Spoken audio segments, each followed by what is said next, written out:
إن الحمد لله نحمده ونستعينه ونستغفره ونعوذ بالله من شرور أنفسنا وسيئات أعمالنا من يهده الله فلا مضل له ومن يضلل فلا هادي له وأشهد أن لا إله إلا الله وحده لا شريك له وأشهد أن محمدا عبده ورسوله அன்புக்குரிய இஸ்லாமிய சகோதர சகோதரிகளே, நாம் தொடர்ந்தும் நபிமாருடைய வாழ்க்கை வரலாறுகளும் படிப்பினைகளும் என்ற தலைப்பில் தொடர்ந்து நாம் அறிந்து வந்தோம். அந்த அடிப்படையிலே நாம் இன்றைய தினம் நபிகள் நாயகம் ஸல்லல்லாஹு அலைஹி வஸல்லம் வாழ்க்கையிலிருந்து அறிந்து கொள்ள வேண்டிய ஒரு சில படிப்பினைகள் நாம் குறிப்பிட்ட நேரத்துக்குள் அறிந்து கொண்டிருக்கிறோம். அன்பான இஸ்லாமிய சகோதரர்களே, நபிகள் நாயகம் ஸல்லல்லாஹு அலைஹி வஸல்லம் அவர்கள் ஜாஹிலியா கால சமூகத்துக்கு மத்தியிலே அங்கு நடக்கிற கொடுமைகள், அநியாயங்கள், கொலைகள், கற்பழிப்புகள், பிறந்த குழந்தையை தன் கையினாலே புதைத்து வாழுகிற அந்த சமூகம், இது போன்ற அனைத்து அம்சங்களையும் நபிகள் நாமங்கள் பார்த்துவிட்டு அவர்கள் வளமையாகவே அல்லாஹ்வை வணங்குவதற்காக வேண்டி, தியானிப்பதற்காக வேண்டி ஒரு குகையில் போய் தஞ்சம் புகுவார்கள். அதற்கான எல்லா ஏற்பாடுகளையும் நபிகள் நாயகம் அவருடைய மனைவி ஹதீஜா அலி அவர்கள் அதுக்கான உணவு வசதிகள், உணவு ஏற்பாடுகள் அனைத்தையுமே ஏற்பாடு செய்து கொடுப்பார்கள். இப்படியே நபிகள் நாயகம் அவர்கள் அந்த வீட்டிலே, அந்த குகையிலே அல்லாஹ்வை வணங்கி கொண்டிருக்கிற பொழுது திடீரென ஒரு நாள் ஜிப்ரீல் அலைஹிஸ்ஸலாம் அவர்கள் வருகிறார்கள். வந்து இக்ரா, ஓதுங்க என்ற வார்த்தை சொல்கிறார்கள். அப்போது நபிகள் நாயகம் அவர்கள் மா அன பிகாரியின், எனக்கு ஓதத் தெரியாது என்ற வார்த்தை சொல்கிறார்கள். மீண்டும் இக்ரா, ஓதுங்க சொல்கிறார்கள். மா அன பிகாரியின், எனக்கு ஓதத் தெரியாது வார்த்தை சொல்கிறார்கள். மீண்டும் ஓதுமாறு சொல்கிறார்கள், எனக்கு ஓதத் தெரியாது. அப்போது அந்த மலக்கு வந்து சில வார்த்தைகளை கற்றுக் கொடுக்கிறார். அதுக்கு பிறகு ஒவ்வொரு வசனமாக ரசூலா ஓதுகிறார்கள். ஓதின உடனே ரசூலுல்லா ஓதி முடிய அந்த மலக்கு உடனடியாக போய்விட்டார். இந்த நபிகள் நாயகம் என்ன நினைக்கிறாங்கண்டா, வந்தாங்க போயிட்டாங்க, அது பெரிய தோட்டத்தில், அவங்க சொந்தமான தோட்டத்தில் வந்தாங்க. உடனே வீட்டுக்கு போய் என்ன செய்கிறாங்கண்டா, ஜம்மிலூனி ஜம்மிலூனி, என்னைய போத்தி விடுங்கன்னு சொல்கிறான். அதுக்கு அவங்களுடைய மனைவி ஹதீஜா அலி அவர்கள் வந்து உடனடியாக போர்த்தி விட்டு பேசுகிறாங்க. என்ன விஷயம், என்ன நடந்தது என்று கேட்குறாங்க. அதற்கு அவங்க சொல்கிறாங்க, இப்படித்தான் ஒருவர் வந்தார், ஓதுமாறு சொன்னார், நான் சில வசனங்களை ஓதினேன், அதுக்கு பிறகு சென்று விட்டார். சொன்ன உடனே ரசூல்லா என்ன நினைக்கிறாங்கண்டா, அல்லாஹ் தஆலா என்னை கைவிட்டானோ, ஏன் வந்தோன்னு போகணும் என்ற மாதிரி ஃபீலிங் பண்ணுறாங்க, கவலைப்படுறாங்க. அதுக்கு அவங்களோட மனைவி வந்து எப்படி ஆறுதல் படுத்துகிறாங்கன்னு பாருங்கள். நீங்கள் ஏன் கவலைப்படுறீங்க, நீங்கள் எப்படிப்பட்ட மனிதர் தெரியுமா, இல்லாத ஆட்களுக்கு அவனி உதவி செய்கிற மனுஷன், விருந்தாளியை கண்ணியப்படுத்துகிற மனுஷன், அடுத்த ஆட்களுக்கு அந்த நீங்கள் உழைக்கிற மனுஷன், அப்படிப்பட்ட ஒரு சிறந்த ஒரு மனிதரை அல்லாஹ் இப்படி கைவிடுவான் என்று ஆறுதல் படுத்துகிறான். உண்மையில் வந்து மனைவி என்ன சொல்லிக்க வேண்டும், உங்களுக்கு என்ன தேவையில்லாத வேலை, தட்டம் தனியாக பேத்து நீங்கள் என்ன வணங்கணும், என்ன நடந்து நினைக்க தெரியாது என்று ஏதாவது வந்து அந்த மனசை உடையிற மாதிரியோ இல்லை ஏதோ ஒரு வகையில் பேசியிருக்கணும். ஆனால் அவங்க என்ன பேசுகிறான்னு கேட்டால், கேட்ட கேள்விக்கு நீங்கள் ஏன் அப்படி வார்த்தையை ஃபீலிங் பண்ணுறீங்க, கவலைப்படுறீங்க, அல்லாஹ் உங்களை கைவிட மாட்டேன், நீங்கள் யார், எப்படிப்பட்டவர் என்ற நல்ல பண்புகளை எடுத்து கூறி மனசை அப்படியே தெம்புபடுத்துகிறான். அதுக்கு பிறகு தான் என்ன செய்யலான்னு கேட்டால், வாங்க முன்னே வேதங்களை படித்த கற்றறிந்த ஒருத்தர் இருக்கிறாரு, அவங்ககிட்ட போவோம், போய்த்து நடந்த சம்பவத்தை சொல்லுவோம், என்னன்னு நம்ம அறிஞ்சு கொள்வோம் என்று அந்த மனைவி கையோடு ரசூலை அழைத்து கொண்டு போகிறாங்க. இது மனைவியிடத்தில் இருக்க வேண்டிய அழகான இலக்கணங்கள். ஒரு கணவனுக்கு பிரச்சனை வருகிற பொழுது, சிக்கல் வருகிற பொழுதோ, அந்த சிக்கலை மேலும் மெருகூட்டுற வகையில் மனைவி இருந்துடக்கூடாது. அது சிக்கலை குறைக்கிற வகையில், ஒத்தாசை வழங்குற வகையில், அந்த மனசை புண்படுத்துகிற மனசை வந்து இல்லாமக்கிற வகையில் நடந்து கொள்ளணும். அதை நடந்து கொள்கிறான். அதுக்கு பிறகு என்ன நடக்குன்னு கேட்டால் வரக்கா பின் நௌஃபல் அவங்களோட சாச்சாட மகன், யார கதிஜா ரலியோட சாச்சாட மகன், அவங்களோட போய் நடந்த தகவலை சொல்றான். அவருக்கு சொல்றாரு, நீங்க சொன்ன தகவலை வச்சு பார்த்தா மூசா நபிக்கு வந்த நாமூசான ஜிப்ரீல் அவர் தான் வந்திருக்கிறாரு. ஆனா நீங்க நபியாக தேர்வு செய்ய போறீங்க, ஆனா உங்களுக்கு என்னென்ன எதிர்ப்புகள் வரும், உங்களை அந்த சமூகம் விரட்டுவதற்கான ஏற்பாடுகள் செய்வார்கள் என்றெல்லாம் சொல்லுகிறார். அவர் எப்படி முன்னே வேதங்கள் படிச்சிருக்கிறார், படித்து தகவலை வச்சு தகவலை சொல்றாரு. சரி, அப்படி வந்துட்டாங்க. வந்ததுக்கு பிறகு அல்லாஹ் ஒரு வசனம் திறக்கிறான். எப்படி வசனம் இருக்கு? யா ஐயுஹல் முஸம்மில், போர்வையால் போர்த்திருப்பவரே, கும் எழும்புங்க, ஃபஅந்திர் மக்களுக்கு போய் ஏதாவது எச்சரிக்கை செய்யுங்க அல்லாஹ் சொல்றான். இவ ஏற்கனவே ஜம்மிலுன்னு என்னை போத்துங்க போத்துங்க சொன்னாங்க தானே, அதை மையப்படுத்தி சூறா இருக்கிறான். முஸம்மில், போர்வையால் போர்த்திருப்பவரே, இன்னைக்கு எழுப்பி மக்களுக்கு போய் எச்சரிக்கை செய்யுங்க. இதான் முதலாவது அல்லாஹ்வுடைய வஹியின் அந்த எச்சரிக்கை செய்வதற்கு, தாவா செய்வதற்குமான அடிப்படையான ஒரு செய்தி. உடனே நபிகள் நாயகம் அவர்கள் சஃபா மலை, அந்த மலையில ஏறி மக்கள் எல்லாம் அழைக்கிறான், குடும்பம் சமூகம் எல்லாரும் அழைக்கிறான். அந்த மக்கள்கிட்ட ஒரு நம்பிக்கை இருந்துச்சு, ஏதாவது முக்கியமான தகவல் சொல்வதா இருந்தா ஒரு மலையடி மேலே ஏறி தகவல் சொன்னா அது எல்லாருமே கூர்ந்து கவனிப்பதற்கான வருவாங்க. இன்னமும் முக்கியமான தகவல், ஏன்னா ஸ்பீக்கர்ல அங்கே வசதி வாய்ப்பு இல்லை தானே, அதுக்கேற்றமா அன்றைய மக்களிடத்தில் இருந்தீங்க. அப்போ மலையடிக்கு மேலே ஏறி ஒரு தகவலை சொல்ல போறாங்க. உடனே ரசூலுல்லாஹ்வுடைய குடும்பம் சாச்சா எல்லாருமே அந்த மக்கள் ஒன்று திரள்றாங்க. ஒன்று திரள்ற நேரத்தில் இப்ப என்ன கேட்கிறாங்கன்னா, முதலாவது கேட்கிறாங்க, மக்களே உங்கள்கிட்ட ஒரு செய்தி நான் சொல்ல போகிறேன், ஒரு குதிரைப்படை உங்களை தாக்க வரப்போது சொன்னா நீ நம்புவீங்களான்னு கேட்கிறான். மக்கள் உள்ளத்தை பார்க்கிறான்.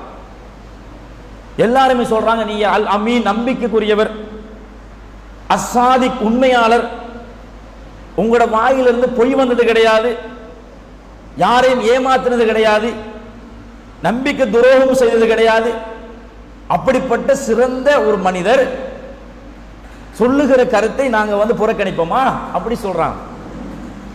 அப்பதான் நபிகள் நாயகம் சொல்லுகிறார்கள், என்னையும் உங்களையும் படைத்த ஒரு இறைவனை வணங்குகின்ற அந்த ஏகத்துவ கொள்கை அந்த மக்களுக்கு சொல்லுகிறார்கள். சொல்லுகிற பொழுதுதான் எதிர்ப்புகள் ஸ்டார்ட் ஆகுது. எங்கிருந்து ஸ்டார்ட் ஆகுது? ரசூலுல்லாஹ்வுடைய சிறிய தந்தை அபூலஹப், தப்பல்லக்கையா முஹம்மத், முகமது உனக்கு நாசம் உண்டாகட்டும், இதற்காக வேண்டிய நீ எங்களை ஒன்று சேர்த்தா, ஒன்றுபடுத்தினா, ஒன்று கூப்பிட்டாய், எதுக்கு கூப்பிடுறாங்க எதுவும் தெரியல தானே, தெரிஞ்சா வந்திருக்க மாட்டாங்க அபூலஹப்லாம், இதுக்காண்டிய கூப்பிட்டா நாசமாகட்டும் என்று மண்ணெல்லி வீசுறான். அந்த இடத்திலே அல்லாஹ் தஆலா வஹியை திரும்ப இறக்கிறான். அபூலஹபுடைய இரு கரங்கள் நாசமாகட்டும், சயஸ்லா நார ராத்தலஹபி வம்ராத்து ஹம்மாலத்துல் ஹதப், விறகு சுமக்கிற அந்த மனைவியும் அபூலஹபுடைய மனைவியும் அபூலஹப் நரகம் நுழைவாள் என்று அல்லாஹ் தஆலா வசனத்தை இறக்கிட்டான். அதற்கு பிறகு நபிகள் நாயகம் அவர்கள் அந்த சமூகத்துக்கு மத்தியில், அது எப்படிப்பட்ட சமூகம்? கரடு முரடான சமூகம், சிலை வணக்கத்தில் ஊறி திளைத்த சமூகம், மூட நம்பிக்கைகள் மௌட்டிய கொள்கையிலும் திளைத்த சமூகம். அந்த சமூகத்துக்கு மத்தியிலே அல்லாஹ் ஒருவனை வணங்குகின்ற கொள்கை சொல்வதென்பது சாதாரண விஷயம் அல்ல. பயங்கரமான எதிர்ப்புகளை சந்திக்க வேண்டி வரும்.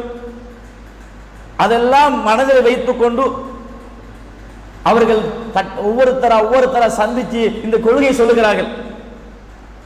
ஹஜ்ஜிக்கு வருகிற பொழுது எல்லா மக்களும் ஒன்று திரள்வார்கள், அங்கு போய் சொல்லுகிறார்கள். சொல்லுகிற பொழுது ஆரம்பத்தில் ஒரு சில நபித்தோழர்கள் ரசூலுல்லாஹ்வுடைய கொள்கையை ஏற்கிறார்கள். ஆனால் ஆரம்பத்தில் யாரெல்லாம் இந்த கொள்கை ஏற்றார்களோ அவர்கள் பட்ட கஷ்டங்கள், நஷ்டங்கள், துன்பங்கள் வார்த்தையால் வர்ணிக்க முடியாத அளவுக்கு அந்த சமூகம் கஷ்டப்படுகிறார்கள். ஆனால் நபிகள் நாயகம் அவர்கள் அந்த அளவு கஷ்டப்படுகிறார்கள். எந்த அளவு கஷ்டப்பட்டார்கள் என்றால், ஒரு நாள் ரசூலுல்லாஹ் காபத்துல்லாவிலே அந்த பள்ளி வாயில போய் தொழுகிறார்கள். தொழுகிற பொழுது அந்த நேரத்தில் அந்த எதிரிகள் குறைஷிய கூட்டத்தை சேர்ந்த பெரும் தலைவர்கள் எல்லாம் சேர்ந்து ரசூலுல்லாஹ்வுடைய அந்த ஃபகதஹு அலா லஹர் ரசூலுல்லாஹ்வுடைய அந்த முதுகிலே எழும்ப முடியாத அளவுக்கு கூலங்கள், குப்பைகள், அழுக்குகள் அனைத்தையுமே போட்டு விடுகிறார்கள்.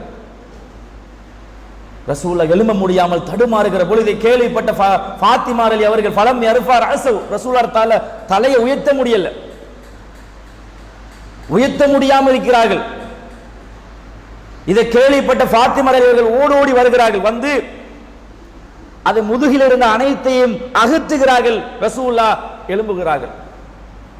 எழும்புகிற பொழுது கைதட்டி நக்கல் பண்ணி நையாண்டி பண்ணி அந்த மக்கள் சிரிக்கிறார்கள்.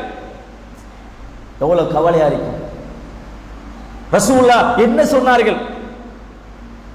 அல்லாஹ் ஒருவனை வணங்குங்கள், அண்டை வீட்டார் நல்ல முறையில் நடந்து கொள்ளுங்கள், விபச்சாரம் செய்யாதீர்கள். இந்த அழகான அந்த உபதேசங்களை சொல்லுகிற பொழுது அந்த மக்கள் கொடுத்த தண்டனை என்ன தெரியுமா? தொழ முடியாத அளவுக்கு அந்த மக்கள் வந்து ரசூலுல்லாஹ்வை நோவினப்படுத்தினார்கள். அதுபோல் ரசூலுல்லாஹ் இன்னொரு நாள் காபாவுடைய அந்த பகுதியில் ரசூலுல்லாஹ் நிற்கிற பொழுது உக்பா பின் அபி முஅய்த் சொல்லக்கூடிய ஒரு கொடிய காபிர் ரசூலுல்லாஹ்வுடைய அந்த சால்வையை எடுத்து ரசூலுல்லாஹ்வுடைய அந்த கழுத்துல போட்டு என்ன செய்யறான்னு கேட்டா இருக்குகிறான். ரசூலுல்லாஹ்வுடைய கண்கள் பிதுங்குகிற அளவுக்கு கழுத்திலே போட்டு இருக்குகிறான். இதை அபூபக்கர் அலி பார்த்து விடுகிறார்கள். ஓடி வந்து தள்ளி விடுகிறார்கள்.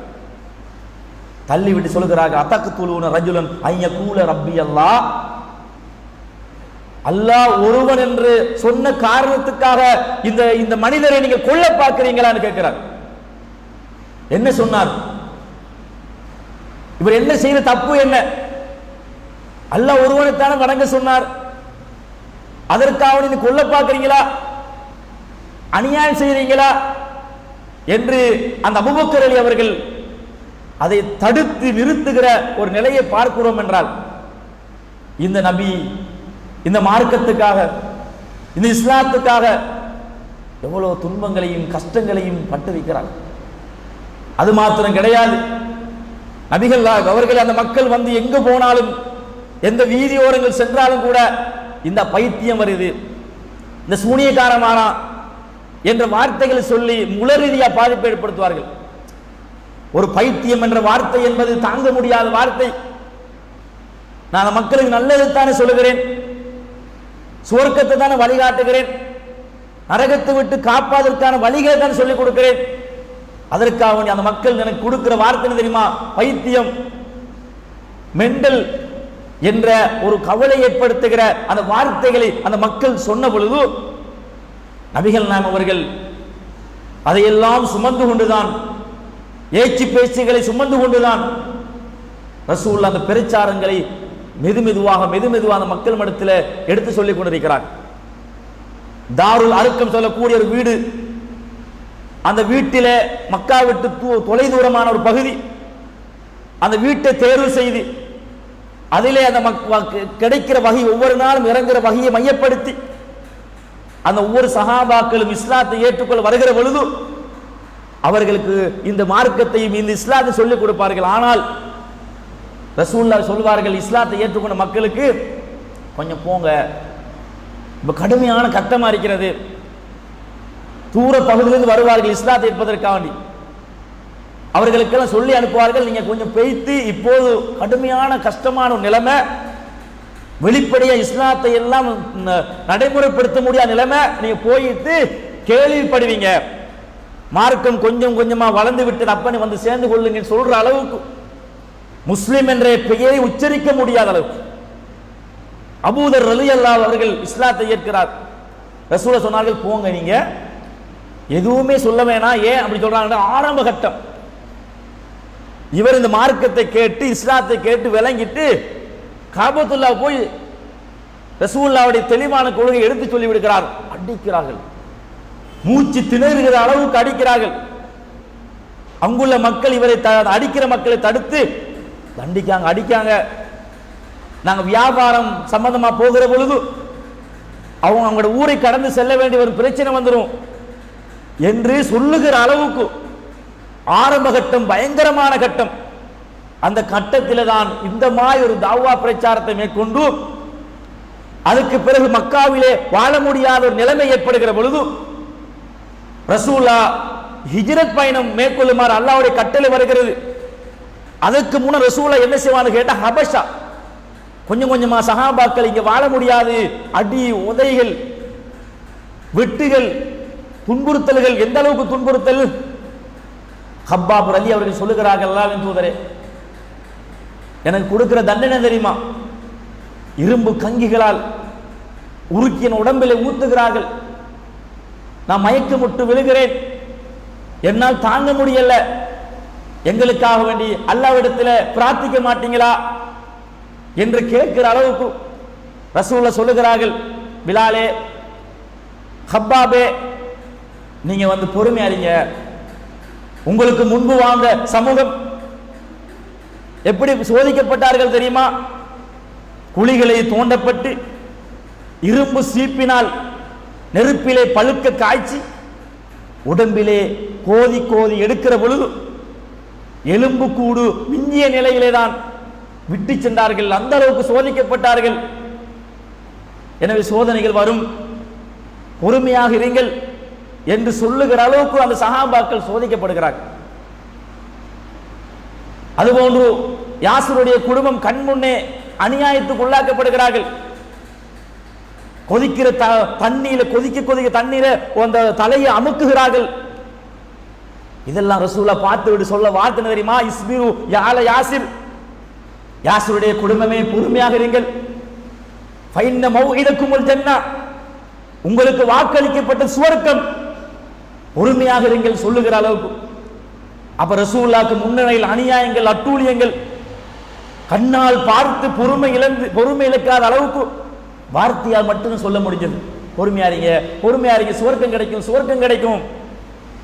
ஆனால் அந்த மாதிரி ஒரு கஷ்டங்களையும் நஷ்டங்களையும் சுமந்து இந்த ஏகத்துவ இந்த கொள்கையை சொல்லுகிற பொழுது ரசூலுல்லாஹ் சஹாபாக்கள் சொல்கிறார்கள், நீங்கள் கொஞ்சம் ஹபஷாவுக்கு போங்க. ஏன் தெரியுமா? அங்கே மன்னன் இருக்கிறான், அஜ்ஜாஸ் மன்னன். அவர் சிறந்த மனிதர், உங்களுக்கு அடைக்கலம் தருவார், உங்களுக்கான உதவிக்கரம் நீட்டுவார் என்று முதல் ஹிஜ்ரத் பயணத்தை ஹபஷாவுக்கு சில சஹாபாக்கள் அனுப்பி வைக்கிறார்கள். ரசூலுல்லாஹ் போகவில்லை. அல்லாஹ்வுடைய கட்டளை வரும் வரைக்கும் எதிர்பார்த்திருக்கிறார்கள். அபூபக்கர் ரலி வந்து சொல்லுகிறார், அல்லாஹ்விடத்தில் நானும் ஹிஜ்ரத் பயணம் போக வேண்டும், பொறுமையாதீங்க கொஞ்சம் பொறுமையா இருங்க என்ற ரசூல் அபூபக்கரோடு தான் ஹிஜ்ரத் பயணம் போக விரும்புகிறார்கள். அதுக்கு பிறகு அல்லாஹ்வுடைய கட்டளை வருகிறது, நீங்கள் மக்கா விட்டு மதீனாவுக்கு ஹிஜ்ரத் பயணம் போங்க சொன்ன உடனே ரசூல் மதிய நேரத்தில் ரசூல் அபூபக்கருடைய வீட்டுக்கு வருகிறார்கள். அபூபக்கரே ரகசியம் பேச வேண்டும், உங்களுடைய வீட்டில் யாரும் இருக்கிறாங்களா, கொஞ்சம் வெளியே போக சொல்லுங்க. அல்லாஹ்வின் தூதரை வீட்டில் யாரும் இல்லை, ஆயிஷாவும் அஸ்மாவும் தான் இருக்கிறாங்க, சொல்லுங்க விஷயத்தை. அல்லாஹ்வுடைய கட்டளை வந்திருக்கிறது, நாங்கள் புறப்படுகிற நேரம் வந்து விட்டது. அப்ப அபூபக்கர் சொல்கிறார், நான் ஹிஜ்ரத் பயணம் மேற்கொள்வதற்கான ஏற்கனவே நான் எல்லா ஏற்பாடுகளும் செய்து வைத்திருக்கிறேன், உங்களுக்கு ஒரு ஒட்டகம் எனக்கு ஒரு ஒட்டகம் என்று தயார்படுத்தியிருக்கிறேன், புறப்படுவோம். அந்த நேரத்தில் அபூபக்கருக்கு அடிமையாக இருந்த ஒருவரிடத்தில் சொல்லுகிறார்கள், அபூபக்கர் ரலி அவர்கள், இப்ப நீங்க என்ன செய்வது, இந்த இடத்துல நாங்கள் இருப்போம், தங்குவோம், நீங்கள் ஆடுகளை மேய்த்து கொண்டு வார நேரத்திலே அப்படி அந்த இடத்துக்கு நீங்கள் வர வேண்டும், எங்களுக்கான உணவுகளை தந்துவிட்டு பால் கறந்து விட்டு தர வேண்டும் என்ற முன்கூட்டி ஏற்பாடுகளை அபூபக்கர் செய்து விடுகிறார். ஆனால் ரசூலுல்லாஹ் மக்கா விட்டு மதீனாவுக்கு புறப்படுகிற தகவல் வெளியே கசிந்து விடுகிறது. இப்போது பேரம் பேசுகிறார்கள், ரசூலுல்லாஹ்வுடைய தலையை கொண்டு வந்தால் 100 ஒட்டகம் சன்மானமாக வழங்கப்படும் என்று தகவல் கொடுக்கப்படுகிறது. மக்கா முழுக்க எல்லா திசைகளிலும் தேடுதல் வேட்டை நடக்கிறது. ரசூலுல்லாஹ் கைது செய்தால் 100 ஒட்டகம் சன்மானம் வழங்கப்படும். 100 ஒட்டகம் என்பது சாதாரண பெருமதி அல்ல. அம்மூளை முடுக்கெல்லாம் தேடுதல் வேட்டை நடக்கிறது. ஆனால் ரசூலுல்லாஹ் மக்களுடைய நடைமாட்டம் இல்லாத வேறொரு திசை பகுதியை நோக்கி ரசூலுல்லாஹ் பயணம் மேற்கொள்கிறார்கள். பயணம் மேற்கொண்டு ஒரு குகையிலே தங்குகிற பொழுது அந்த இடம் வரைக்கும் காபிர்கள் வந்து விடுகிறார்கள். அபூபக்கர் ரலி தான் காணுகிறார். அல்லாஹ்வின் தூதரே, எட்டி பார்த்தா விளங்கி விடும், என்ன செய்வது? ரசூலுல்லாஹ் சொன்னார்கள், லா தஹஸன் இன்னல்லாஹு மஅனா, நீங்கள் கவலைப்படாதீர்கள், அல்லாஹ் நம்மளோடு இருக்கிறான் என்று சொல்கிறார்கள். அல்லாஹ் தஆலா படை இறக்கி ரசூலா காப்பாற்றுகிறான். அதன் பிறகு நபிகள் நாயகம் அவர்கள் மக்கா விட்டு மதீனாவுக்கு சென்று விடுகிறார்கள். அன்பான சகோதரர்களே, பல கஷ்டங்களை சுமந்து கொண்டு மதீனாவுக்கு சென்று அந்த சமூகத்துக்கு மத்தியில் ஏகத்துவ கொள்கையை சொல்லி அதுக்கு பிறகு பலவிதமான யுத்தங்களை சந்திச்சு, பத்ர் யுத்தம், உஹுத் யுத்தம், ஹந்தக் யுத்தம் என்று பல யுத்தங்கள் சந்திச்சு எல்லா யுத்தங்களிலும் நபிகள் நாயகம் அவர்கள் தலைமை தாங்கி போராடினார்கள். ரசூலுல்லாஹ் சஹாபாக்கள் அனுப்பி விட்டு நான் வீட்டில் இருக்கிறேன் என்று சொகுசா இருக்கவில்லை. உஹுத் யுத்த களத்தில் ரசூலுல்லாஹ் பல் உடைக்கப்பட்டு ரத்தம் பீரிட்டு ஓடுகிறது. கட்டுப்படுத்த முடியாத நிலைமை ஏற்படுகிற அளவுக்கு இந்த மார்க்கத்துக்காக அவர்கள் செய்த தியாகங்களை வார்த்தையால் வர்ணிக்க முடியாத அளவுக்கு அவர்கள் கஷ்டப்பட்டிருக்கிறார்கள். அப்படிப்பட்ட நபிகள் நாயகம் அவருடைய வாழ்க்கை வரலாறுகளை பார்க்கிற பொழுது எப்படி வாழ்ந்தார்கள்? கடைசி வரைக்கும் ஏழ்மையாகவும் கஷ்டத்தோடு நான் வாழ்ந்து மௌத்த போனார்கள். எந்த அளவுக்கு அவங்களுடைய ஏழ்மையை பற்றி சொல்லுகிற பொழுது, ஆனால் அந்த ஏழ்மையை நான் வர்ணிப்பதற்கு முன்னால் சொல்லுகிறேன். ரசூலா இவ்வளவு கஷ்டப்பட்டு பெரும் சஹாபாக்கள் உருவாக்கி இஸ்லாமிய சாம்ராஜ்யத்தை உருவாக்கினார்கள். பெரும் பெரும் பகுதி ரசூலுல்லாஹ் ஆளுகையின் கீழ் வந்தது. பஹ்ரைன் போன்ற அந்த பகுதி உட்பட ரசூலுல்லாஹ் ஆளுகையின் கீழ் வந்தது. இஸ்லாமிய சாம்ராஜ்யம் உருவாக்கப்பட்டிருக்கிறது. பொருளாதாரம் தாறுமாறா குவிக்கப்பட்டிருக்கிறது. பைத்துல் மால் ஆரம்ப காலகட்டத்தில் பைத்துல் மால்ல எப்படி நிலைமை தெரியுமா? பொருளாதாரம் இல்லை. யாராவது கடனோட மௌத்தா போனா ரசூல சொல்வார்கள், என்னால் தொழிலிக்க முடியாது என்று சொல்லுவார்கள். ஆனால் பைத்துல் மால்ல காலப்போக்கில் தாறுமாறாக பொருளாதாரம் குவிக்கப்பட்டதுக்கு பிறகு யாராவது கடனோட மௌத்தா போனா நான் பொறுப்பு நிற்கிறேன், பைத்துல் மால் என்ற சல்லியை நான் அடைக்கிறேன் அளவுக்கு இஸ்லாமிய அந்த பொருளாதாரம் வளர்ச்சி காணுகிறது. ஆனால் ரசூலுல்லாஹ்வுடைய வாழ்க்கை எப்படி இருந்தது தெரியுமா? அதைத்தான் அடுத்த கட்டமாக நாங்கள் பார்க்க போகிறோம். ரசூலுல்லாஹ்வுடைய வாழ்க்கையை பற்றி ஆயிஷா நாயகி சொல்லுகிறார்கள், நாங்கள் 3 மாதம் எங்களோட வீட்டில் அடுப்பு எரியாது. அப்போ நீங்கள் என்ன சாப்பிடுவீங்க என்று கேட்குற பொழுது புகாரில் 2567 விளக்கம் பதிசப்படுகிறது. அஸ்வதான் 2 கருப்பு பேரிச்சம்பழம் தண்ணீரை தான் நாங்கள் சாப்பிடுவோம் என்று ஆயிஷா நாயகி சொல்லுகிறார்கள். இதுக்கு சாதாரண மனிதர் அல்ல, ஆன்மீக தலைவர், ஒரு சாம்ராஜ்ய சக்கரவர்த்தி. அவர்கள் கடைசி வரைக்கும் ஏழ்மையாகவும் கஷ்டத்தோடு தான் வாழ்ந்திருக்கிறார்கள். இதை இன்னொரு நபித்தோடு சொல்லுகிறார், மா ஷபிய ஆலு முஹம்மதின் மின் தஆமின் ஸலாத்த ஐயாமின் ஹத்தா குபிர. ரசூலா மௌத்தா போகும் வரைக்கும் 3 நாள் தொடர்ந்து வயிறு நிரம்பி சாப்பிட மாட்டார்கள். இன்றைக்கு கொஞ்சம் சாப்பிட்டா ஒரு அளவு வயிறு நிரம்பி சாப்பிட்டா அடுத்த நாளைக்கு என்ன செய்யாது? பசி. தொடர்ந்து 3 நாள் வயிறு நிரம்பி சாப்பிடுறது. அப்படி ரசூலா மௌத்தா போக வரைக்கும் இருக்கலையா? ஒரு நாளைக்கு பசி, ஒரு நாளைக்கு சாப்பாடு, ஒரு நாளைக்கு பசி, ஒரு நாள் சாப்பாடு, தொடர்ந்து 3 நாள் இருக்க மாட்டாங்க. இன்றைக்கு உண்மையில் நாங்கள்லாம் காலை சாப்பாடு, மாலை சாப்பாடு, நைட் சாப்பாடு என்று பல சாப்பாடுகளை எல்லாம் எங்களுக்கு பறக்க செஞ்சிருக்கிறான். ரசூலுல்லாஹ்வுடைய வாழ்க்கை எப்படி தெரியுமா? தொடர்ந்து 3 நாள் வாழ்க்கையில் மௌத்தா போகும் வரைக்கும் வயிறு நிரம்பு சாப்பிடுறது இருந்தால் எப்படி இருந்தார்? இன்றைக்கு பசி, நாளைக்கு சாப்பாடு, இன்றைக்கு பசி, நாளைக்கு சாப்பாடு, இப்படித்தான் தொடர்ந்தேச்சியான வாழ்க்கை இருந்திருக்கிறது. அதுபோல் இதை குறித்து அனஸ் ரலி அறிவிக்கிறான். எப்படி தெரியுமா? ரசூலுல்லாஹ்வுடைய வீட்டில் நான் போய் பார்த்து சாப்பாடு எதுவுமே இல்லை. இதை நான் பார்த்து விட்டு சில சாப்பாடுகளை தயார்படுத்திக்கொண்டு நான் வந்து இது ரசூலுல்லாஹ்வுக்கு நான் இதை ஒப்படைத்தேன். வீட்டில் போய் பார்த்தா சா புர்ரின் வலா சாவு ஹப்பி, நெற்கோதுமையை ஒரு சா நெற்கோதுமையை தானியமும், அது எப்படிப்பட்ட கோதுமை? தீட்டப்படாத கோதுமையும் ஒரு சா கூட வீட்டில் இல்லை என்று அவர் என்ன செய்கிறார்? ரசூலுல்லாஹ்வுடைய வீட்டை பற்றி வர்ணிக்கிறார். இது புகாரில 2069 இலக்கம் பதிவு செய்யப்பட்டிருக்கிறது. அதுபோன்று ஒரு நாள் நபிகள் நாயகம் அவர்கள் வெளியே வருகிறார்கள். அபூபக்கர் உமர் அலியும் காணுகிறார்கள். கேட்கிறார்கள், மா அஹ்ரஜகுமா மின் புயூத்திகுமா ஹாதிஸா, இந்த நேரத்தில் அவங்களோட வீட்டிலிருந்து வெளியேறது காரணம் என்னன்னு கேட்கிறார்கள். அல்லாஹ் சொல்கிறார், அஜ்ஜு, பசி தாங்க முடியல. ரசூலை சொல்லுகிறார்கள், எந்த காரணத்துக்காக நீ வீட்டை விட்டு வெளியேறீர்களோ அதே காரணத்துக்காக நானும் வெளியேறியிருக்கிறேன். என்னால் தாங்க முடிய பசி பொறுக்க முடியவில்லை. அப்போது ரசூலுல்லாஹ் ஒரு மனிதர் என்னை விருந்துக்கு அழைத்தார், ஒரு சஹாபி விருந்துக்கு அழைத்தார், அந்த வீட்டுக்கு நாங்க போவோம். அங்க போய் விருந்து உபசாரம் நடைபெறுகிறது, அங்க சாப்பிடுகிறார்கள். சாப்பிட்டு விட்டு சொல்லுகிற வார்த்தை தெரியுமா? இந்த அருட்கொடை பற்றியும் இந்த அருட்கொடைகளை பற்றியும் மறுமையில விசாரிக்கப்படும் என்று ரசூலுல்லாஹ் சொல்லிவிட்டு அல்லாஹ் புகழ்ந்து விட்டு வந்து விடுகிறார்கள். ரசூலுல்லாஹ் ஒரு சக்கரவர்த்தி அவங்களுடைய ஆடையை பற்றி ஆயிஷா நாயி மௌத்தா போனது பிறகு எடுத்து காட்டுறான். எப்படி எடுத்து காட்டுறான் தெரியுமா? ரசூலுல்லாஹ் ஆடை என்ன பாருங்க. பார்த்தா ரசூலுல்லாஹ் ஆடையில கிசான் மின் ஹாதிஹில்லத்தி யதூபிகள் அல் முலப்பதா, ஓட்டை போடப்பட்டு அது சரி செய்யப்பட்ட அந்த ஆடை எடுத்து காட்டி, இதான் ரசூலுல்லாஹ் மௌத்தா போ வரைக்கும் தான் அவங்களோட ஆடை, வேற ஆடை இருக்கல. அப்ப அந்த ஆடையில ஆங்காங்க பிஞ்சிருக்கும், அதுக்கு ஒரு ஓட்டை போடுறது, ஒரு தையல் போடுறது. தையலை போட்டேன்னு செய்வான்னு கேட்டா இதுதான் கூடுதலா அவங்களோட வாழ்க்கையில அவங்களாக வைத்திருந்த ஆடைன்னு சொல்றாங்கடா. அவ்வளோ அல்ல சோதிக்கிறான். மக்காவில் ஒரு சோதனை, மதீனாவில் ஒரு சோதனை, பொருளாதார மிகப்பெரிய சோதனை. அது மாத்திரம் கிடையாது, ரசூலுல்லாஹ்வுடைய வீடை பத்தி ஆயிஷா நாயி சொல்லுகிற பொழுது, வீடு எப்படி தெரியுமா? பெரிய பங்களா கிடையாது. நான் ரசூலுல்லாஹ் தொழுவாங்க, தொழும்போது சுஜூதுல காலை நிச்சயமான தட்டுவாங்க. சுஜூதுல கமசனி நான் காலை அப்படி நான் எடுத்துக்கொள்வேன். திருப்பி ரசூலுல்லாஹ் திருப்பி சுஜூது போக திருப்பி தட்டுவார்கள்.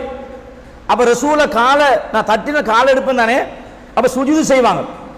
சுஜூது செய்ய முடிஞ்ச பிறகு நான் திருப்பி காலை நீட்டிக் கொள்வேன். அப்ப அந்த இடம் எப்படி இருந்திருக்கிறது? காலை நீட்டி நிம்மதியாக தொழ முடியாத அறையாக, மிகச்சிறிய அறையாக தனது வீடு இருந்திருக்கிறது. இந்த செய்தி புகாரில 382 இலக்கம் செய்யப்பட்டிருக்கிறது. உண்மையில அவர் நினைச்சிருந்தால், ஒரு சக்கரவர்த்தி தானே, சஹாபாக்கள் சொல்ற ஒரு கட்டத்தில் வாராங்க, ரசூலுல்லாஹ் படுத்துறங்கின பாய் இருக்குத்தானே, அந்த ஈச்ச நார்களை கொண்டு பாய், இந்த முதுகெல்லாம் அச்சு பதிஞ்சிருக்கிறது. கேட்கிறாங்க, பெரும்பொரு மன்னர்களை நாங்கள் பார்த்திருக்கிறோம், பெரும்பொரு சக்கரத்தவர்களை பார்த்திருக்கிறோம், ஆனால் அவர்கள் பஞ்சுமத்தையில தூங்குகிறார்கள். நீங்களும் பெரும் மன்னர் சக்கரவர்த்தி, ஆனால் உடம்பிலே ஆங்காங்கே தடித்து போயிருக்கிறது, எங்களால் தாங்க முடியவில்லை, நாங்கள் அதுக்கான ஏற்பாடுகளை நாங்கள் செய்து தருகிறோம் அல்லாஹ்வின் தூதரே சொல்லுகிற பொழுது ரசூலுல்லாஹ் சொன்னார்கள், எனக்கும் இந்த உலகத்துக்கும் என்ன தூரம் இருக்கிறது, இந்த உலகத்துக்கும் எனக்கும் எவ்வளவு தூரம் இருக்கிறது சொல்லிவிட்டு, ஒரு மனிதன் இளைப்பாறுவதற்காக வேண்டி ஒரு இணை நோக்கி செல்லுகிறானே, இளைப்பாறி விட்டு செல்ல விடுகிறானே, அவ்வளவு தூரம் தான் எனக்கு இந்த உலகத்துக்கும் உள்ள நேரம், இதுக்கு நான் ஏன் இப்படி வாழ வேண்டும்? அல்லாஹ் தந்த வாழ்வது வேற விஷயம், ஆனால் நான் இந்த உலகத்துக்கும் எனக்கும் தொடர்பு மிக குறுகிய காலம் தான் என்று ரசூலுல்லாஹ் சொல்றாங்கடா. சஹாபாக்களை பார்த்து கவலைப்படுறாங்கடா, நாங்களே வாங்கி தாவோம்னு சொல்றாங்கடா. மௌத்தா போ வரைக்கும் அவன வாழ்க்கை. உண்மையில தூங்கும் போதும் கொஞ்சம் நிம்மதி இருக்கணும். நம்மளாம் என்ன செய்வோம், தூங்கக்குள்ள ஒரு பெட் ரெஸ்ட் கொஞ்சம் கஷ்டமா இருந்தால் கூட இது மாத்திடுவோம், சரி வரல. ஆனால் ஏன் நிம்மதியை தூங்குறது, நம்ம ஒரு மெட்ரஸ் நல்லா இருக்கும். ஆனால் ரசூலுல்லாஹ்வுடைய மெட்ரஸ் பாய் சும்மா பாய் எப்படிப்பட்ட பாய், பின்னல் பாயும் கிடையாது. அவங்களோட பாய் வெறுமனே ஈச்சம் ஓலையால் நாறுகளால் பின்னப்பட்ட பாய், அது உடம்பெல்லாம் வலிக்கும். அதைத்தான் மௌத்தா போ வரைக்கும் அந்த பாயோடு தான் இருந்திருக்கிறார். அது எப்படி தெரியுமா, அந்த பாய் நைட்ல அந்த பாயோட படுப்பாங்க, பகல்ல அதை கேட்டா பயன்படுத்துவாங்க, பகல்ல கேட் நைட்ல பாய். அந்த அளவுக்கு தான் ரசூலுல்லாஹ்வோட வாழ்க்கை இருந்தடா, அல்ல சோதிச்சான். ஆனால் இந்த மனிதன் தான் கடைசி வரைக்கும் இவ்வளவு சோதனைக்கு உட்பட்டவர்கள், பொருளாதார ரீதியான மிகப்பெரிய சோதனைக்கு உட்பட்டாலும் கூட அவர்கள் கொள்கை ரீதியாக அவர்கள் எந்த தளம்பலும் இல்லாமல் தெளிவாக மக்களுக்கு சொன்னார்கள். ஒரு நாள் ஹந்தக் யுத்தம், அகல் போர் தோண்ட வேண்டும். அந்த நேரத்தில் சஹாபாக்கள் தோண்டிக் கொண்டிருக்கிறார்கள். ஒரு இடத்தில் பாறங்கற்கள் வருகிறது, அவங்களால் அதை உடைக்க முடியவில்லை. அல்லாஹ்வின் தூதரே, இதை நாங்கள் உடைக்க முடியவில்லை, இதுக்கு என்ன செய்வது?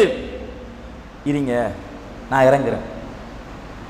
ரசூலுல்லாஹ் இறங்குகிற பொழுதுதான் சஹாபாக்கள் பார்த்து விடுகிறார்கள், வயிற்றிலே கல்லை கட்டியிருக்கிறார்கள். அப்ப சஹாபாக்கள் அது வரைக்கும் காணவில்லை. அது இறங்குகிற பொழுதுதான் ரசூல் அந்த சால்வையை எதை கொஞ்சம் கட்ட வேணுமே, கட்டி தான் அந்த இடத்தை உடைக்கணும். வயிற்றில கல்லை கட்டி இருப்பதை பல நாள் பசி எறிந்திருக்கிறார்கள். பசி பொறுக்க முடியாம கல்லை கட்டியிருக்கிறார்கள். இது புகாரில் வருகிற செய்தி. அந்த நபித்தோழர் கண்டுவிட்டு, அல்லாஹ்வின் தூதர் எனக்கு அனுமதி தாருங்கள், நான் வீட்டுக்கு போக வேண்டும். உடனே வீட்டுக்கு போய் சொல்லுகிறார், என் மனைவிடத்தில் என் நபியை பார்த்தேன், வயிற்றுல கல்லை கட்டி கொண்டிருக்கிறார்கள், என்ன தாங்க முடியவில்லை, வீட்டில் ஏதாவது உணவு இருக்கிறதான்னு கேட்கிறார்கள். மனைவி சொல்றான், ஆமா என்னென்ன உணவு இருக்கிறது, தயார்படுத்துங்க, ரசூலா கூட்டிட்டு வரேன். ரசூலோட போய் சொல்றான், வாங்க வீட்டுக்கு. ரசூலா சுயநலவாதி கிடையாது. இருக்கிற சஹாபாக்கள் பட்டினியை தரிப்பார்கள், நீங்க அந்த உணவை தயார்படுத்துங்க, நான் இருக்கிற சஹாபாக்களை அழைத்து கொண்டு வருகிறேன். இருக்கிற சஹாபாக்களை அழைத்து கொண்டு வருகிறார்கள். அந்த குறைஞ்ச உணவா இருந்தாலும் கூட அல்லாஹ் அத்தனை பேர்களுக்கும் வயிறு நிரம்பி சாப்பிடுற அளவுக்கு அந்த உணவில பறக்க செய்கிறான். எனவே இப்படியான ஒரு நிலையில தான் அல்லாஹ்வின் தூதருடைய வாழ்க்கையை மரணித்தார்கள் என்ற நிலையை நாங்கள் பார்க்க வேண்டும். ரசூலுல்லாஹ் மரணிக்கிற நேரத்திலே அவருடைய வயிற்று பசியை போக்குவதற்காக வேண்டி, மனைவியுடைய பசியை போக்குவதற்காக வேண்டி நபிகள் நாயகம் அவர்கள் ஒரு யூதனிடத்தில் சென்று தன்னுடைய கவசத்தை வைத்து அடமானமாக வைத்து சில தீட்டப்பட்ட அல்லது தீட்டப்படாத கோதுமைகளை எடுத்து அந்த வயிற்று பசிகளை போக்கிவிட்டு பெருமதியான அந்த கவசத்தை மீட்க முடியாமலே ரசூலுல்லாஹ் மரணித்தார்கள். அவர்கள் யார்? ஒரு நாட்டின் மிகப்பெரிய ஒரு சக்கரவர்த்தி மன்னர். பொருளாதாரம் தாறுமாறாக குவிக்கப்பட்டிருக்கிற ஒரு காலம். பைத்துல் மால் இருந்து தன் குடும்பத்துக்காக தனக்காக அவர்கள் எதுவுமே எடுத்தது கிடையாது. ஒரு நாள் ரசூலுல்லாஹ் தொழுகிற பொழுது திடீரென தொழுத உடனே அவசரமாக செல்கிறார்கள். சஹாபாக்கள் ஆச்சரியமா பார்க்கிறார்கள், ஏன் அவசரமா செல்ல வேண்டும்? அங்க வீட்டில மக்களுக்கு சேர வேண்டிய ஒரு பொருளாதாரம் வீட்டில் இருந்தது. வீட்டில் நான் வைத்திருக்கிறேன், நினைவுக்கு வந்தது, உடனடியாக அதை மக்களுக்கு பங்கிட்டு விட்டு வந்திருக்கிறேன் என்று சொல்கிறார்கள். அடுத்தவருடைய பொருளாதாரத்தில் கை வைக்க. இன்னைக்கு சாதாரண ஒரு மினிஸ்டரா இருந்தால் போதும், அவனுக்கு கொழும்புல வீடு, அங்க வீடு, இங்க வீடு, கோடிக்கணக்கான சொத்துக்கு அதிபதியாகி விடுகிறான். சாதாரண உழைப்பில் வாழ்ந்த மனிதன் பல கோடி சொத்துக்கு அதிபதியாகி விடுகிறான். அந்த சல்லி எப்படி வந்தது என்ற கேள்வி நமக்கு வரும். அல்லாஹ்வின் தூதர் அவர்கள் மரணிக்கிற பொழுது அந்த கவசத்தையே மீட்க முடியாமல் மரணித்தால், இந்த ஊழலை இந்த ஒழித்தவர்கள் உலகத்திலே ஆட்சி நடைபெற வேண்டுமாக இருந்தால் ரசூலுல்லாஹ்வுடைய ஆட்சி தான் அந்த உலகத்தில் போன்று அதே போன்று ஆட்சி நடைபெற்றால் தான் இந்த ஊழலையும் அநியாயத்தையும் ஒழிக்க முடியும் சொல்லுகிற அளவுக்கு இந்த உலகத்தில் வாழ்ந்துவிட்டு மரணித்த ஒரு மகான், சிறந்த ஒரு மனிதர், சிறந்த ஒரு நபி என்பதை நாங்கள் மகிழ்ச்சி அடைகிறோம். எனவே அப்படிப்பட்ட நபிகள் நாயகம் ஸல்லல்லாஹு அலைஹி வஸல்லம் அவர்கள் இது அப்படியான நிலையில் கூட மனைவிமார்களோடு எப்படி நடந்தார்கள், மனைவிமார்களோடு எப்படி நடந்தார்கள் அதை நாங்கள் ஒரு பக்கம் படித்துக் கொள்ளணும். ரசூலுல்லாஹ் என்ன செய்வான்னு கேட்டா, இந்த வீட்டில் நம்ம எல்லாருமே கணவன் மனைவியை வாழுகிற பொழுது மகிழ்ச்சி ஏற்படுத்துவதற்கு என்ன வழி, அதை கற்றுக்கொள்ளணும். ரசூலுல்லாஹ்விடம் கற்றுக்கொள்ளணும். ஆயிஷா நாயகம் கேட்கப்படுது ரசூலுல்லாஹ் பத்தி, வீட்டில் ரசூலுல்லாஹ் என்ன செய்வாங்க. அதுக்கு ஆயிஷா நாயகம் சொல்றாங்க, மாக்கான நபி ஸல்லல்லாஹு அலைஹி வஸல்லம் ஃபீ அஹ்லிஹி காலத் கான ஃபீ மிஹ்னத் அஹ்லிஹி, எனக்கு வீட்டு வேலைகள்லாம் அப்படி செஞ்சு தருவாங்க. வீட்டில் எனக்கு என்னென்ன தேவை இருக்கிறது எல்லாத்தையும் ரசூலுல்லாஹ் இருந்து அப்படி செஞ்சு தருவாங்க. ஃபைதா ஹலரத்து ஸலா, தொழுகையுடைய நேரம் வந்த உடனே காமையில் ஸலா, தொழுகை போயிடுவாங்க. இந்த செய்தி புகாரில் பதிவு செய்யப்பட்டிருக்கு. 6039 இலக்கமா. என்ன, வீட்டு வேலையில ஒரு கணவனாக ஒரு நாட்டின் சக்கரவர்த்தியாக இருந்தாலும் கூட எனக்கு பிஸி, நேரம் இல்லை மனைவியோட பேசுறது கதைக்கிறது. அப்படித்தான் சமூகத்தில் ஒருத்தர் ஒரு நல்ல போஸ்ட்ல இருந்தா, இப்பதான் அவருக்கு டைம் இல்லைங்க, வாரத்துக்கெல்லாம் பேசுறதுக்கு டைம் இல்லை, ஒன்னா சாப்பிட்றதுக்கு டைம் இல்லை, இப்போ கடும் பிஸி ஆயிட்டாரு, எல்லாம் கோல்ல தான் பேசுவார், எப்படி சோமான்னு கேட்பாரு. இப்போ நிலைமை ரசூலுல்லாஹ் அவ்வளோ பிஸியா இருந்து கொண்டு ஆயிஷா நாயகம் சொல்றாங்க, வீட்டில் என்ன செய்வாங்களா, எனக்கு வேலை செஞ்சு தருவாங்க, எனக்கு பக்கபலமா இருப்பாங்க என்று ஆயிஷா நாயகம் சொல்றாங்க. ரசூலுல்லாஹ் ஒரு பக்கம் மட்டும் சைட்டா நிக்கல, யுத்தம் யுத்தம் மட்டும், அல்லது தாவம் அப்படி இல்லை, எல்லாத்திலும் சரியா இருந்தாங்க ரசூலுல்லாஹ். யாரும் குறை சொல்ல முடியாது, எந்த மனையும் குறை சொல்ல முடியாது. மனைவி சொல்லிருக்கணுமே, ரசூலுல்லாஹ் தான் டைம் இல்லைங்க, தவான்னு போய் யுத்தம் போய் எங்க அவர் அப்படி சொல்லிக்கணும். இல்ல எனக்கு பக்கபலமா இருப்பாங்க. அது மாதிரி சொல்றான் பாருங்க. ரசூலுல்லாஹ் என்ன செய்வான்னு கேட்டா, ஒரு நாள் வந்து அவங்க விரும்புறாங்க, அந்த ரசூலுல்லாஹ் மனைவியை கூப்பிட்டு நம்ம ரெண்டு பேரும் ஓடி பார்ப்போம், எனக்கு ஒரு மகிழ்ச்சி ஏற்படுத்துற வகையில் ரசூலுல்லாஹ் அதையும் செய்யறாங்க. அப்ப ஒரு நாள் என்ன செய்யறான்னு கேட்டா, ஓட்டப்பந்தயம் வைக்கிறாங்க. அப்ப வந்து ஆயிஷா நாய் முந்திட்டாங்க, ரசூலுல்லாஹ் அதுல தோத்துட்டாங்க. இன்னொரு நாள் என்ன செய்யறான்னு கேட்டா, ஆயிஷா இங்க வாங்க, இப்ப நம்ம இன்னொரு தரம் ஓடி பார்ப்போம். அப்ப ரசூல் ஆயிஷா நாய், அது வேற ஒரு நாள், ரெண்டு பேரும் ஓட்ட போட்டி வச்சு ஓடுறாங்க. அப்ப ரசூலை முந்திட்டாங்க. அப்ப சொல்றாங்க, ரசூலுல்லாஹ் சிரிச்சு கொண்டு சொல்றாங்க, ஹாதிஹி பித்தில்க, ஏற்கனவே நான் தோத்தேன், அதுக்கு இது பகரம் ஆயிட்டு, ஏற்கனவே நான் தோத்தேன் தானே, அதுக்கு இது பகரம் ஆயிட்டேன்னு செய்யறாங்க. சிரிச்சு கொண்டே சொன்னாங்கடா, அவ்வளோ பிஸிக்குள்ள மனைவியை மகிழ்விப்பதற்காக எப்படி சந்தோஷப்படுத்தலாம், இது மகிழ்ச்சியை ஏற்படுத்தலாம். அப்ப ரெண்டு பேரும் ஓடுகிற பொழுது என்ன செய்யும், அன்பு ஏற்படும் தானே, ஒரு கலகலப்பு, ஒரு சிரிப்பு, ஒரு புன்னகை, அது மாதிரியான ஏற்பாடுகள் ரசூலுல்லாஹ் மனைமாரோடு நடந்திருக்கிறார்கள். இது ஒவ்வொரு கணவனுக்கும் ஒரு மனைவி எப்படி வாழ வைக்க வேண்டும், எப்படி மகிழ்ச்சி ஏற்படுத்த என்பதற்கு மிகப்பெரிய ஒரு எடுத்துக்காட்டா இருக்கிறது. அது மாதிரி பாருங்க, ஆயிஷா நாய்க்கு விளங்குது என்ன தெரியுமா, பள்ளி வாயிலுக்கு முன்னால சூடான் அந்த நாட்டை சேர்ந்த அந்த மக்கள் வந்து இந்த வீர விளையாட்டுகள், அந்த விளையாட்டுலாம் என்ன செய்யறாங்க, விளையாடி கொண்டிருக்கிறாங்க. ஆயிஷா நாயுடு முகத்தை பார்க்குறாங்க, என்ன தெரியுமா, இந்த கொஞ்சம் பார்க்க விரும்புகிறான் போல. கேட்க தஷ்தஹி, ஆயிஷாவை விருப்பமா பார்க்க விருப்பமா, ஆமா அல்ல தெரியாது, சரி வா, இப்படி தோலை கொடுத்து ரசூலுல்லாஹ்வுடைய கண்ணமும் ஆயிஷாவுடைய கண்ணமும் ரெண்டு படுது, ரெண்டுமே பட்ட நிலையில. அப்படி நான் அந்த விளையாட்டை அப்படியே மெய் மறந்து பார்த்து கொண்டிருந்தேன். ரசூலுல்லாஹ் கேட்டேன், ஹஸ்புக், போதுமா உங்களுக்கு? அப்ப சொன்னாங்க ஆயிஷா நாய் வந்து, எனக்கு போதும், அப்ப நீ போங்க. அவ பாருங்க, ரசூலுல்லாஹ் எதை விரும்புறாங்க, வீர விளையாட்டுகளை பார்க்கணும், ரசிக்கணும். தோலை கொடுத்து கண்ணத்தோடு கண்ணன் சேர்ந்து அப்படி அதை பார்க்கிறாங்கன்னா இது என்னது காரணம், நம்ம சமூகத்தில் கணவன் மனைவிக்கு ரொம்ப தூரமா தடிப்பாங்க. ஏன்னா அவங்களுக்கு டைம் இல்லை, பிஸி. ஆனா நெருக்கமா இருக்கணும், அன்பா இருக்கணும். எப்படி நெருக்கமா இருந்து பேச முடியுமோ அது இன்னும் அன்பு கூடும், ஆதரவு கூடும். அந்த மாதிரி வழிகளை வந்து ரசூலுல்லாஹ் காட்டி தந்து ஒட்டுமொத்த கணவன்மார்களுக்கு இது படிப்பினை எடுத்துக்கொள்ளுங்க என்பதற்கு ஒரு எடுத்துக்காட்டா இருக்கிறது. எனவே அது மாதிரி பாருங்க, இன்னொரு செய்தி. இப்போ ரசூலுல்லாஹ் வந்து ஆயிஷா நாய் வந்து சொல்றாங்க, நான் வந்து மாதவிடாய் பெண்ணா இருந்தேன். மாதவிடாய் பெண்ணா இருந்தா அப்ப வந்து அந்த சமூகத்துக்கு மத்தியில் வந்து அது ஒரு அசிங்கமா தூரத்தில் இருப்பாங்க. அப்ப ஆயிஷா நாய் சொல்றாங்க, அப்ப நான் என்ன செஞ்சேன் தெரியுமா, ஒரு பாத்திரத்தில் தண்ணீர் எடுத்து குடிச்சேன். ரசூலுல்லாஹ் கேட்கிறாங்க, நீ எந்த இடத்துல வாய் வச்சு அதை சொல்ல. நான் இந்த இடம்னு சொன்னேன், அதே இடத்துல வாயை வச்சு ரசூலுல்லாஹ் தண்ணி குடிச்சாங்க. நான் இறைச்சி கடிச்சு சாப்பிட்டேன். அப்ப ரசூலுல்லாஹ் கேட்கறீங்க, தாங்க எந்த இடத்துல வாய் வச்சு சொல்லுங்க, அது அந்த இடத்துல வாய் வைத்து ரசூலுல்லாஹ் கடித்து சாப்பிட்டார்கள். எப்ப, நான் மாதவிடாயா இருக்கிற பொழுது ரசூலுல்லாஹ் என்னோடு எப்படி நடந்து கொண்டார்கள் என்பதை ஆயிஷா நாய் விவரிக்கிறார்கள். இதெல்லாம் ஒவ்வொரு கணவன்மார்களும் சில நேரத்தில் ஒரு மனைவி சட்டி போடுவா, வாந்தி எடுப்பான்.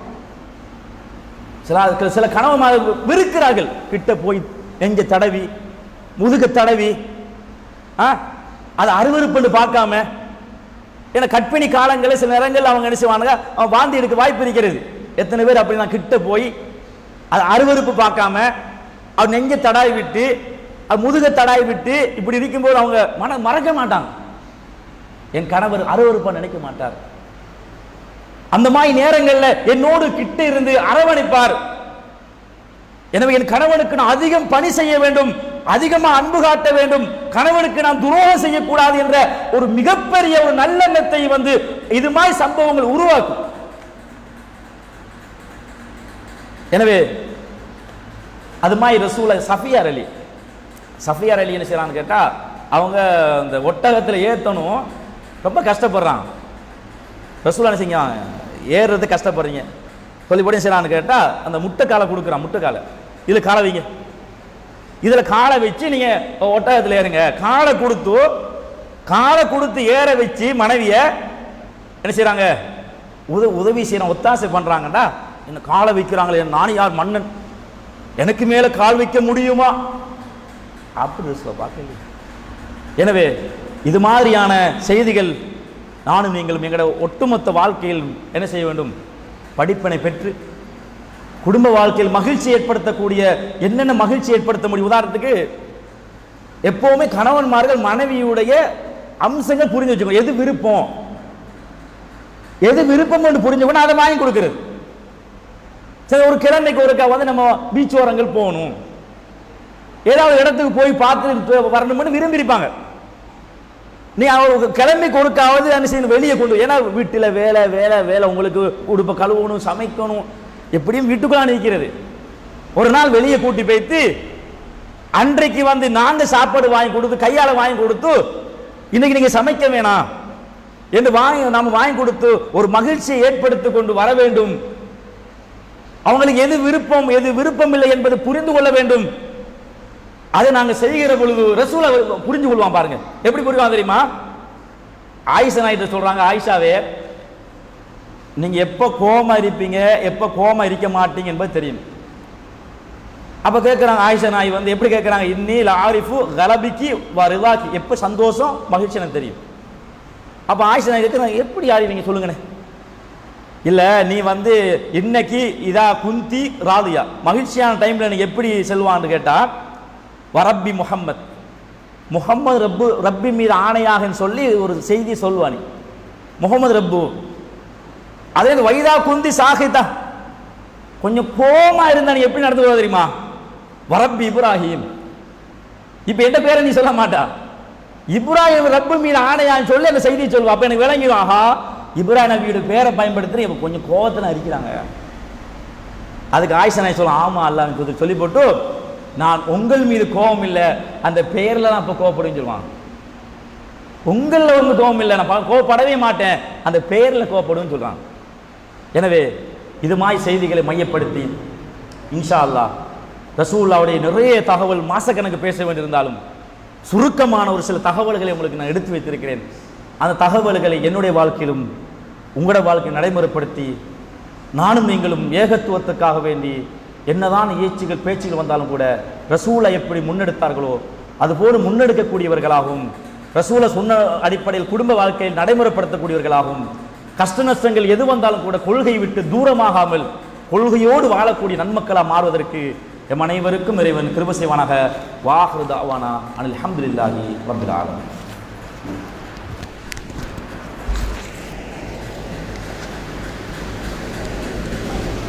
அஸ்ஸலாமு அலைக்கும். ஒரு முக்கியமான அறிவித்தல் ஒன்று. சிலோன் தவி ஜமாத் மாலியாவத்தை கிளை சார்பாக இன்றைய தினம் சஹர் ஏற்பாடு செய்யப்பட்டிருக்குது.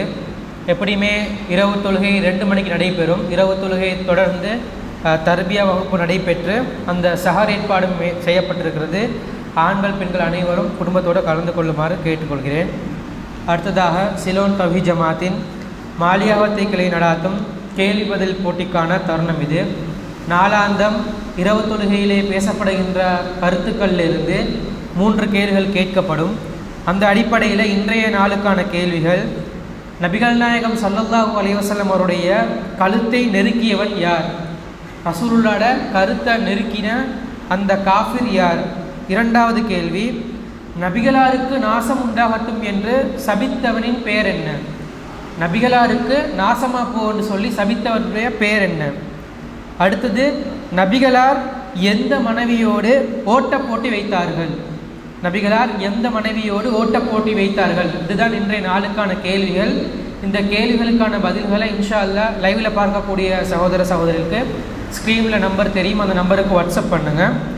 அடுத்ததாக தலைமையில் சிடிஜே மாலிகாவத்தை கிளையினால் பெண்களுக்கான தர்பியா வகுப்பு ரமலான் மாதம் முழுவதும் நடைபெறுகிறது. அதுவும் இன்ஷா அல்லாஹ் நாளைய தினம் காலையில் 10 மணியிலிருந்து பெண்களுக்கான அந்த தர்பியா வகுப்பும் நடைபெறும். பெண்கள் கலந்து கொண்டு சிறப்பிக்குமாறு கூறி முடித்துக்கொள்கிறேன். அஸ்ஸலாமு அலைக்கும்.